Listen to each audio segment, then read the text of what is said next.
آج کی اس مفید اور دلکش ٹاپک پر آگے بڑھنے سے پہلے تمام پیارے دوستوں کو قمر زمان کی طرف سے سلام عرض ہے۔ آپ دیکھ رہے ہیں قمر پی وی ماہر۔ اگر آپ اسی طرح کی گریٹسٹ پیپل کی biography, inspirational story, motivational video اور انٹرپرینور کے بارے میں جاننا چاہتے ہیں تو سبسکرائب کا بٹن دبا کر ساتھ ہی بیل آئیکن پریس کر دیں تاکہ ہماری نئی ویڈیو کا نوٹیفیکیشن بر وقت حاصل کر سکیں، وہ بھی بالکل فری۔ آج ہم ایک سائنسدان خاتون کا ذکر کریں گے جن کا نام ہے Marie Curie. Marie Curie Nobel انعام جیتنے والی پہلی خاتون اور دوبارہ ایوارڈ جیتنے والی اہم شخصیت بن گئی۔ اپنے شوہر پیری کیوری کے ساتھ میری کی کاوشوں سے پولونیم اور ریڈیم کی کھوج ہوئی اور پیری کی موت کے بعد میری کو ایک بہت گہرا صدمہ پہنچا۔ اس کا شوہر ہمیشہ کے لیے دنیا فانی سے کوچ کر گیا اور بعد میں ایکس رے میں مزید ترقی ہوئی۔ پیری کیوری ایک مشہور سائنسدان 1934 میں تابکاری کی نمائش کی وجہ سے پیدا ہونے والی خون کی کمی کی وجہ سے فوت ہو گیا۔ ماریا سکلوڈاواسکا، جو بعد میں میری کیوری کے نام سے مشہور تھی، 7 نومبر 1867 کو وارسا، جدید پولینڈ میں پیدا ہوئی۔ زوسیا، جوزف، برونیا اور ہیلیا کے بعد کیری 5ویں بچوں میں سے سب سے چھوٹی تھی۔ کیوری کے والدین اساتذہ تھے۔ اس کے والد ریاضی اور طبیعیات کے انسٹرکٹر تھے۔ جبکہ وہ صرف 10 سال کی تھی تو کیوری نے اپنی والدہ کو تپ کا شکار کر دیا۔ بچپن میں ہی کیوری نے اپنے والد کا ساتھ دیا اور ایک روشن اور متجسس ذہن رکھتی تھی اور اسکول میں عمدہ کارکردگی کا مظاہرہ کرتی تھی، لیکن اس کے ثانوی اسکول میں ایک اعلیٰ طالب علم ہونے کے باوجود کیوری مردوں کی واحد یونیورسٹی وارسا میں نہیں جا سکی۔ اس کی بجائے انہوں نے وارسا کی فلنٹنگ یونیورسٹی میں زیر تعلیم غیر رسمی کلاسوں کا ایک مجموعہ جو اپنی خفیہ تعلیم میں رکھا، اپنی تعلیم جاری رکھی۔ غیر متعلق کیوری نے اپنی بہن کے ساتھ معاہدہ کیا وہ اسکول میں پڑھتی ہی اپنی بہن برونیا کی مدد کرنے کے لیے کام کرتی رہے گی اور اپنی تعلیم مکمل کرنے کے بعد اس کا حق واپس کر دے گی۔ 5 سال تک کیوری نے ٹیوٹر اور گورننس کی حیثیت سے کام کیا۔ اس نے اپنے فارغ وقت میں مطالعہ طبیعیات، تقریباً کیمسٹری اور ریاضی کے بارے میں پڑھنے میں استعمال کیا۔ اس دوران اس نے اپنا سارا وقت میری کیوری نے اعلیٰ تعلیم حاصل کرنے کے لیے صرف کیا۔ بعد میں اعلیٰ تعلیم حاصل کرنے کے لیے پیرس جانے کا راستہ اختیار کیا اور سوربین یونیورسٹی میں داخلہ لیا۔ اس نے خود کو اپنی پڑھائی میں 1891 میں پھینک دیا، لیکن اس لگن کی ذاتی قیمت تھی۔ بہت ہی کم رقم کے ساتھ میانہ روی اختیار کرتے ہوئے، روکھی سوکھی روٹی کھا کر اور بہت ہی معمولی رقم میں گزارا کیا۔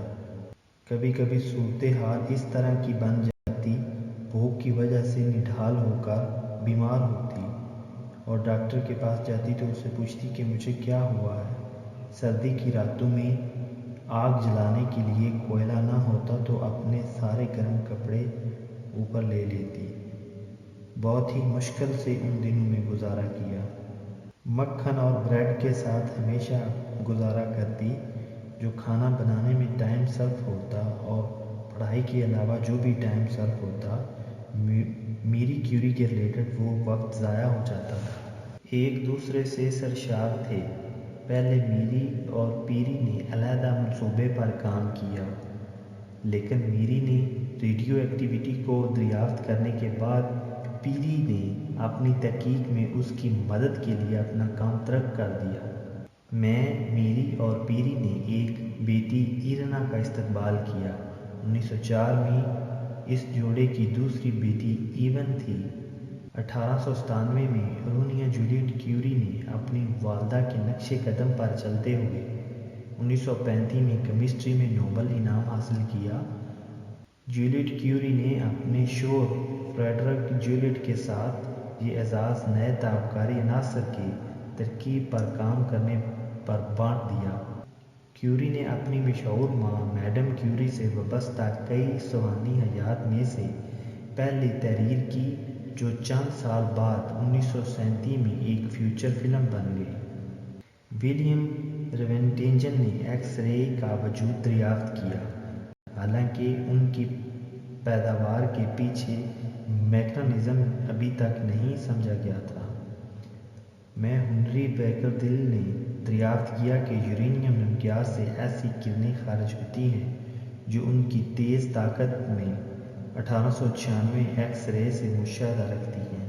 ہنری بیکر نے ایک فرانسیسی طبیعیات دان کے کام سے مگن ہیں جنہوں نے دریافت کیا کہ ولی ہیلیوم کوروناڈے رینٹگن کے ذریعے پائے جانے والی ایکس رے کے مقابلے میں یورینیم شعاعوں کو کمزور کرتا ہے۔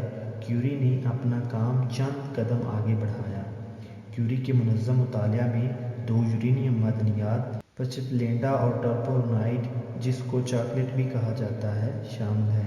اس کے الیکٹرومیٹر نے ظاہر کیا کہ پچپلینڈا خود یورینیم کی نسبت 4 گنا زیادہ متحرک تھا، چاکلیٹ دوبارہ متحرک ہے۔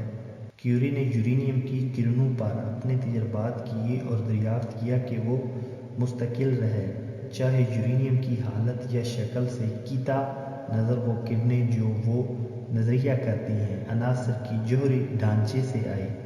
اسے انقلابی خیال سے ایٹمی طبیعیات کا شعبہ تخلیق کیا۔ کیوری نے خود مظاہرہ کی وضاحت کے لیے لفظ ریڈیو ایکٹیویٹی اختیار کیا۔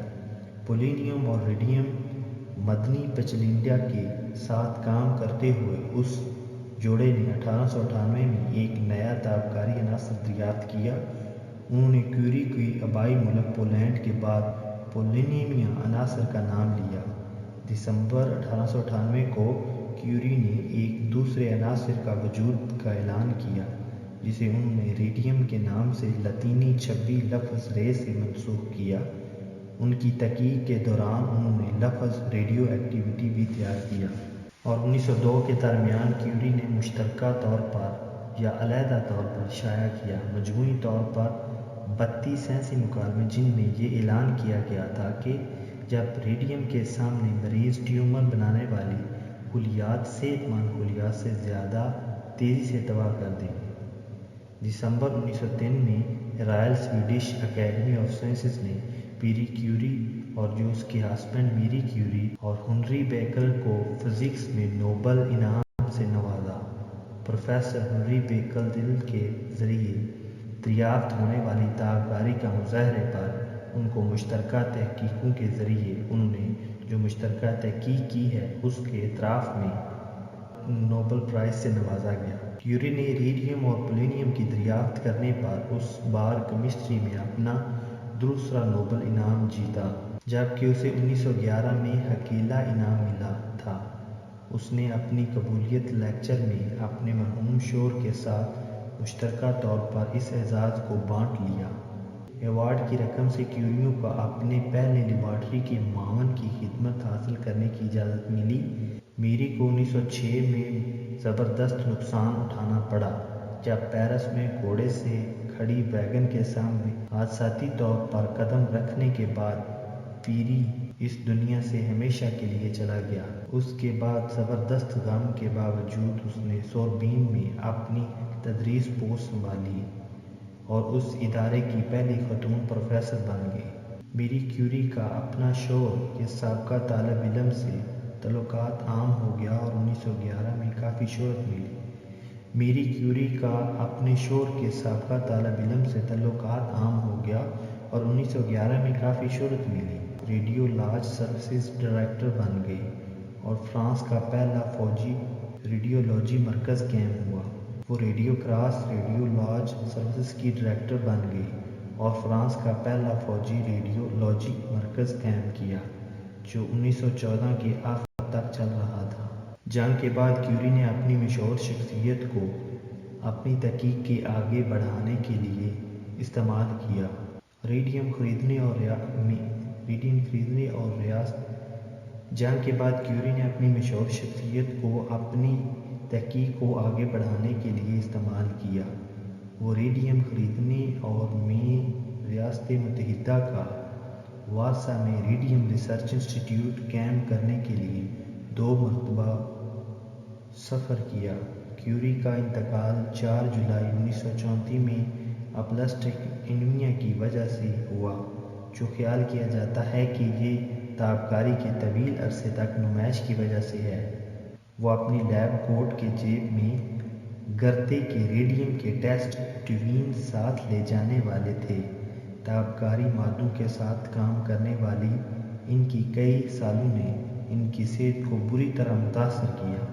بہت ساری کوششوں اور انتھک محنت کے بعد جا کر ایک ریڈیم کی دریافت ہوئی۔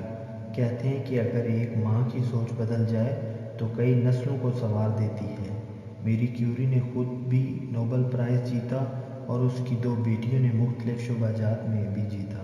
ہماری یہ چھوٹی سی کوشش آپ کو اگر اچھی لگے تو سبسکرائب کا بٹن دبا کر ساتھ ہی بیل آئیکن پریس کر دیں تاکہ ہماری نئی ویڈیو کا نوٹیفیکیشن بر وقت حاصل کر سکیں۔